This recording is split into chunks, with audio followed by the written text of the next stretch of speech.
Good morning third year. आज vibrational spectra ही continue कर रहे हैं। तो आज का जो टॉपिक है वो है डिटर्मिनेशन ऑफ फोर्स कांस्टेंट या बल नियतांक की गणना करना। जो आईआर स्पेक्ट्रम है, इंफ्रारेड स्पेक्ट्रम की सहायता से हम डायटॉमिक मॉलिक्यूल के लिए फोर्स कांस्टेंट या बल नियतांक की वैल्यू को कैलकुलेट कर सकते हैं या ज्ञात कर सकते हैं। यदि हम मॉलिक्यूल को एक सिंपल हार्मोनिक ऑसिलेटर की तरह से कंपन करता या वाइब्रेशन करता हुआ माने, तो ऐसे वाइब्रेशंस की जो आवृत्ति है, जो फ्रीक्वेंसी न्यू है, उसको हम वेव नंबर में इस इक्वेशन के द्वारा दे सकते हैं। तो वेव नंबर में यानी कि nu bar is equal to 1/2 pi c under root k upon mu. तो k यहाँ पर फोर्स कांस्टेंट है, तो यदि हमें k निकालना हो तो दोनों तरफ हम स्क्वायर कर ले, तो k इज इक्वल टू हो जाएगा 4 pi square c square nu bar square and mu. यहाँ पर देखिए c क्या चीज़ है, वेलोसिटी ऑफ द रेडिएशन, जो कि बराबर होता है 3 × 10⁻10 सेंटीमीटर पर सेकेंड के। फिर म्यू है reduce mass, and reduce mass of the molecule mu is equal to होता है m1 × m2 upon m1 + m2। ये m1 और m2 क्या है, एटम्स के मास संहति है ना। आईआर स्पेक्ट्रोस्कोपी से हम न्यू बार को नाप लेते हैं और फिर उस बंध के लिए, उस बॉन्ड के लिए हम फोर्स कांस्टेंट k की वैल्यू को कैलकुलेट कर ले सकते हैं। दूसरा है कि रिलेशन बिटवीन फोर्स कांस्टेंट यानी कि जो अभी आपने k निकाला था और बॉन्ड एनर्जी, दोनों के बीच में क्या संबंध है। तो k का मान यानी कि फोर्स कांस्टेंट का मान सिंगल से डबल तथा डबल से ट्रिपल में बढ़ता जाता है। यानी कि जैसे जैसे bond multiplicity of the bond बढ़ते जाते हैं वैसे वैसे जैसे जैसे फोर्स कांस्टेंट बढ़ता जाता है वैसे वैसे मल्टीप्लिसिटी ऑफ द बॉन्ड भी बढ़ती जाती है और साथ साथ बॉन्ड एनर्जी भी इंक्रीज़ होती जाती है।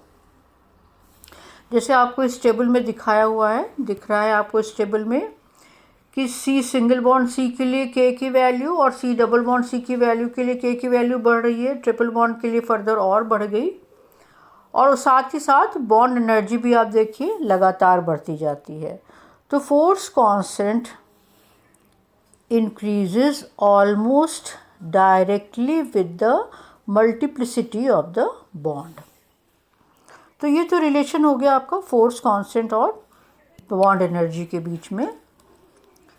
अब हम देखेंगे जो मेरा नेक्स्ट टॉपिक है वो है effect of an harmonic on the spectrum या एन हार्मोनिक ऑसिलेटर मॉडल, या स्पेक्ट्रम पर अहार्मोनिक का प्रभाव। जिस तरह से आपने रोटेशनल स्पेक्ट्रम के केस में देखा था कि पहले हमने डायटॉमिक मॉलिक्यूल को एक दृढ़ घूर्णक की तरह से लिया था, रिजिड रोटेटर की तरह से लिया था, और फिर उसके बाद नॉन रिजिड रोटेटर मॉडल ले लिया था। उसी तरह से यहाँ पर भी वाइब्रेशनल स्पेक्ट्रा के केस में भी पहले हमने माना था कि ये एक हार्मोनिक ऑसिलेटर है, और फिर उसके बाद अब हम देखेंगे कि यदि जो एन हार्मोनिक यदि अहार्मोनिक हो जाता है तो फिर स्पेक्ट्रम पर उसका क्या प्रभाव पड़ता है।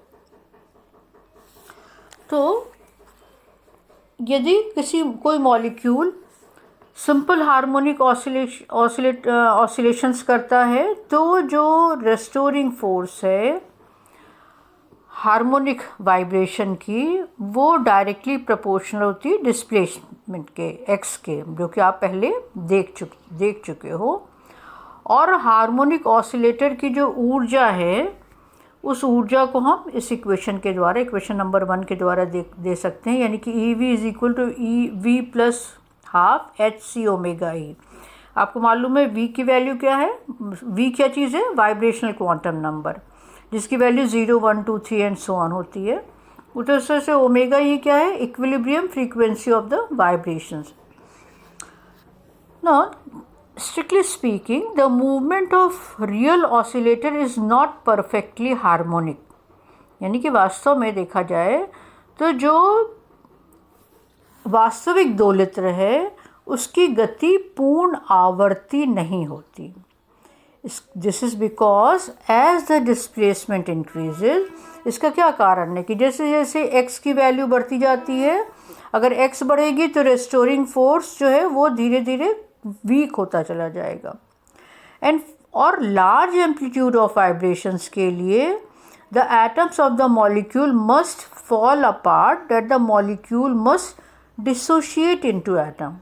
और यदि एम्पलीट्यूड की वैल्यू लार्ज हो जाती है तो मॉलिक्यूल एटम्स में डिसोशिएट हो जाता है। और इस तरह के वास्तविक दोलित्र को हम एन हार्मोनिक ऑसिलेटर कहते हैं। तो पीएम मोर्स ने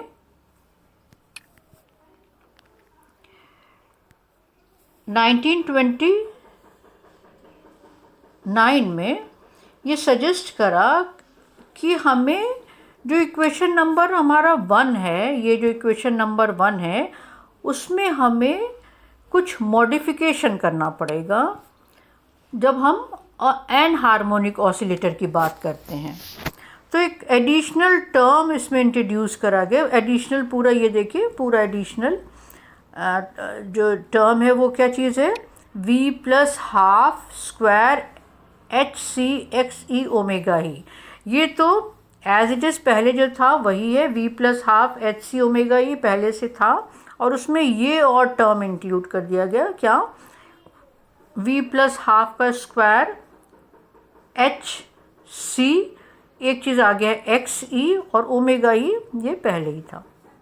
एक्स ई क्या है, अहार्मोनिकता नियतांक या एन हार्मोनिसिटी कांस्टेंट। ना यदि हम v की में 0 1 2 3 इक्वेशन नंबर 1 और 2 दोनों में सब्स्टिट्यूट करें, यानी कि इस वाले इक्वेशन में और जो आपने पहले देखा उस इक्वेशन में दोनों में सब्स्टिट्यूट यदि कर देते हैं v की वैल्यू को, तो हार्मोनिक ऑसिलेटर के लिए और एन हार्मोनिक ऑसिलेटर के लिए, ये तो एन हार्मोनिक ऑसिलेटर के लिए इक्वेशन है और जो इक्वेशन नंबर 1 है वो हार्मोनिक ऑसिलेटर के लिए। तो यदि हम v की जगह 0 1 2 3 रख दें तो हमें दोनों के लिए, हार्मोनिक ऑसिलेटर के लिए as well as an harmonic oscillator के एनर्जी लेवल्स को हम निकाल सकते हैं। Now putting v is equal to 0, 1, 2, 3 and so on in equation number 1 and 2, the energy levels of the harmonic oscillator as well as the anharmonic oscillator may be obtained. अब देखिए कैसा हमें मिलता है।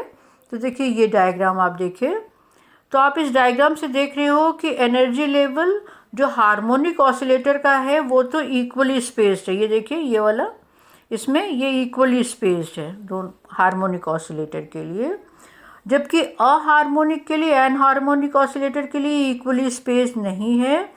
जैसे जैसे क्वांटम नंबर बढ़ता जाता है, ये 0 1 2 3 क्या है, वाइब्रेशनल क्वांटम नंबर, जैसे जैसे क्वांटम नंबर बढ़ता जाता है वैसे वैसे ये क्लोजली स्पेस्ड होते जाते हैं, इनके बीच की दूरी कम होती जाती है। तो पहला तो डिफरेंस ये हो गया हार्मोनिक ऑसिलेटर और एन हार्मोनिक ऑसिलेटर के लिए।